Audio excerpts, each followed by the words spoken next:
এ পর্যায়ে আমরা খুবই গুরুত্বপূর্ণ একটা ব্যাখ্যামূলক প্রশ্ন নিয়ে আলোচনা করব, যেটা বোর্ড পরীক্ষায় অনেকবার আসছিল। সেটা হলো জৈব অ্যাসিডের সক্রিয়তার ক্রম। তো একটা প্রশ্ন করা হলো যে H C double H methanoic acid এবং CH3 C double H ethanoic অ্যাসিডের মধ্যে কে বেশি সক্রিয়। তো এটা ব্যাখ্যা করার জন্য আমরা এদের গাঠনিক সংকেতটা একটু লিখে ফেলি। H C double bond O H, আর এখানে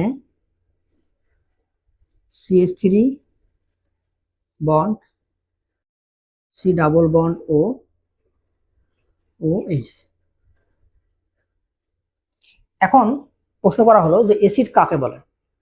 অ্যাসিড হচ্ছে তারাই যারা H+ আয়ন ছেড়ে দেয়। এখন এই দুটো অ্যাসিডের মধ্যে যে অ্যাসিডটা খুব দ্রুততার সাথে H+ আয়নটা ছেড়ে দিবে সেই অ্যাসিডটাই সব থেকে বেশি শক্তিশালী হবে। এখন আমরা প্রথমে আসি মিথানয়িক অ্যাসিডের ক্ষেত্রে। এখানে পাই বন্ধনে দুটো ইলেকট্রন আছে।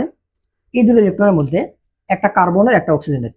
আমরা জানি যে অক্সিজেনের তড়িৎ ঋণাত্মকতার মান 3.5 এবং কার্বনের তড়িৎ ঋণাত্মকতার মান 2.1।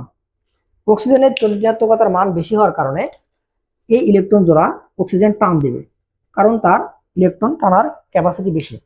তো ইলেকট্রন যখন টান দিবে তখন এর গঠনটা কিরকম হবে আমরা একটু দেখি। তখন ইলেকট্রন টান দেওয়ার কারণে আমাদের এই একটা ইলেকট্রন কিন্তু কার্বনের ছিল, তার কারণে কার্বন পজিটিভ হবে এবং অক্সিজেন নেগেটিভ হবে। তাহলে এইচ সি, এখানে অক্সিজেন নেগেটিভ, কার্বন পজিটিভ।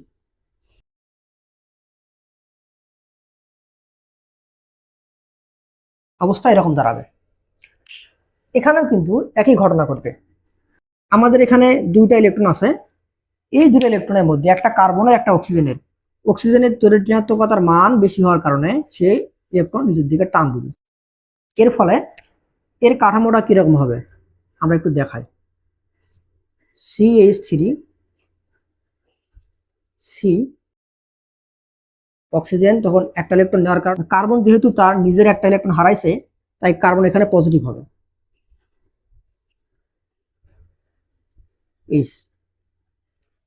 তো আমরা জানি কার্বন একটা অধাতু, কার্বনের পক্ষে পজিটিভ চার্জ হয়ে থাকাটা একটু কষ্টকর। তো এই জন্য এই দুই কার্বনই সে খুব দ্রুততার সাথে এই পজিটিভ চার্জকে নিউট্রাল করার চেষ্টা করবে। সে চারিদিকে খুঁজবে যে কোথায় ইলেকট্রন আছে, সেখান থেকে একটা ইলেকট্রন নিয়ে এসে সে তার পজিটিভ চার্জটাকে নিউট্রাল করে ফেলবে। তো আমরা যদি মিথানয়িক অ্যাসিডের দিকে একটু খেয়াল করি, আমাদের এখানে কিন্তু এক জোড়া ইলেকট্রন বিদ্যমান, এখানেও একই কথা। তো কার্বনের একটা ইলেকট্রন দরকার, তো সে কি করবে, এখানে কিন্তু ইলেকট্রন আছে। তো এখানে কিন্তু অক্সিজেনের তড়িৎ ঋণাত্মকতার মান কার্বন থেকে বেশি, তাই কার্বন চাইলেও এই বন্ধন থেকে ইলেকট্রন টান দিতে পারবে না, কারণ অক্সিজেনের তড়িৎ ঋণাত্মকতার মান কার্বন থেকে বেশি। তখন কি করবে কার্বন, কার্বন এই বন্ধনের দিকে তাকাবে। এখানে যে দুটো ইলেকট্রন আছে এই দুটো ইলেকট্রনের মধ্যে একটা কিন্তু অক্সিজেনের আর একটা আমাদের এই হাইড্রোজেনের।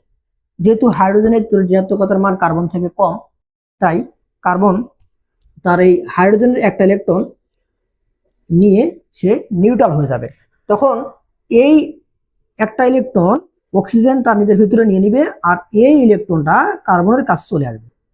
তাহলে হাইড্রোজেন কি হবে, ইলেকট্রন হারিয়ে খালি হাতে H+ আকারে বের হয়ে যাবে। এজন্যই আমরা বলি যে মিথানয়িক অ্যাসিড একটা অ্যাসিড, কারণ সে H+ আয়ন ছেড়ে দেয়। তো এখন এই যে H+ যে বের হয়ে গেল, এই দুটার মধ্যে যে ক্ষেত্রে H+টা খুব তাড়াতাড়ি বিমুক্ত হবে সেটাকে আমরা শক্তিশালী অ্যাসিড বলতে পারবো। এখন আমরা এই যে এখানে ইথানয়িক অ্যাসিড আছে এর গঠনের দিকে একটু খেয়াল করি।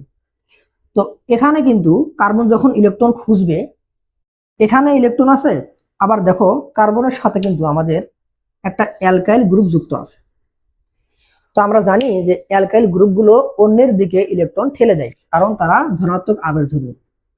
তাই এই কার্বনের কিন্তু ইলেকট্রন খুঁজতে গেলে অত বেশি কষ্ট হবে না। এই কার্বনের যেরকম কষ্ট হয়েছিল, এই কার্বন কিন্তু খুব তাড়াতাড়ি এই CH3 থেকে ইলেকট্রন পেয়ে যাবে। তাহলে এই বন্ধনের উপর কিন্তু চাপটা তুলনামূলকভাবে কম পড়তেছে। তাহলে আমাদের যখন এই কার্বন ইলেকট্রন খুঁজবে, তখন আমাদের এই অ্যালকাইল গ্রুপ তার যে ধনাত্মক আবেশ ধর্ম আছে, সে কার্বনকে ইলেকট্রন দান করে কার্বনের এই পজিটিভ চার্জটাকে প্রশমিত করবে। তাহলে এই বন্ধনটা একটু পরে ভাঙবে। এখানে যেমন খুব দ্রুততার সাথে ভাঙলো, এখানে কিন্তু ইলেকট্রন প্রাপ্যতা থাকার কারণে কার্বন এই বন্ধনের দিকে একটু পরে নজর দিবে। তাহলে এখানেও H+ বিমুক্ত হবে, কিন্তু একটু পরে।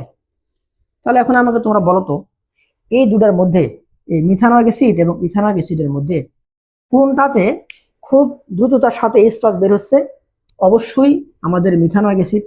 তো যেহেতু এটা খুব দ্রুততার সাথে H+ ছেড়ে দেয়, তাই ইথানয়িক অ্যাসিডের তুলনায় আমাদের মিথানয়িক অ্যাসিড একটা শক্তিশালী অ্যাসিড।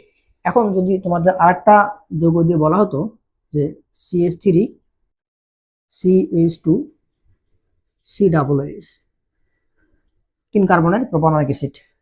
এখন এই তিনটার মধ্যে তোমাদের বলা হলো সক্রিয়তার ক্রমটা লেখো। তখন আমরা যে দেখলাম যে আমাদের অ্যালকাইল গ্রুপ আকার যত বাড়তেছে, কার্বনের ইলেকট্রন প্রাপ্যতা তত বেশি হবে। কারণ আমাদের এখানে মিথাইল এসছে, ইথাইলের আকারটা বড়, তার মানে এই বেশি পরিমাণ ইলেকট্রন কার্বনের দিকে ঠেলবে। তাহলে এই ক্ষেত্রে কিন্তু ওই বন্ধনের উপর চাপটা আরো কম পড়বে। তাহলে এটাতে কিন্তু অনেক পরে H+ বের হবে। তাহলে আমরা এই তিনটার মধ্যে আমরা যদি সক্রিয়তার ক্রমটা চিন্তা করি, তাহলে আমাদের সক্রিয়তার ক্রম হবে, এখানে লিখি যে COOH methanoic acid greater than CH3 COOH ethanoic acid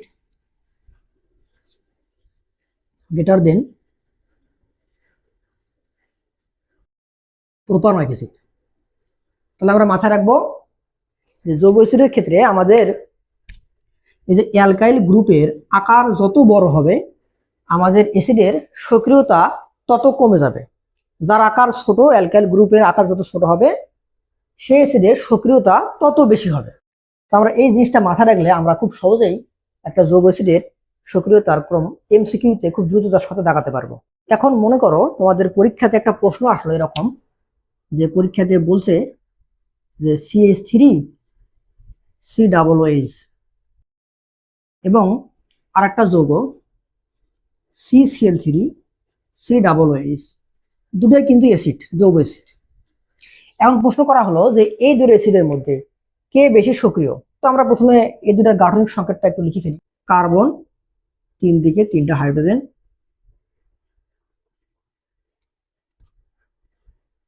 আমাদের alkyl group C double bond ও অক্সিজেন হাইড্রোজেন। এখানেও লিখি কার্বনের সঙ্গে 3টা ক্লোরিন,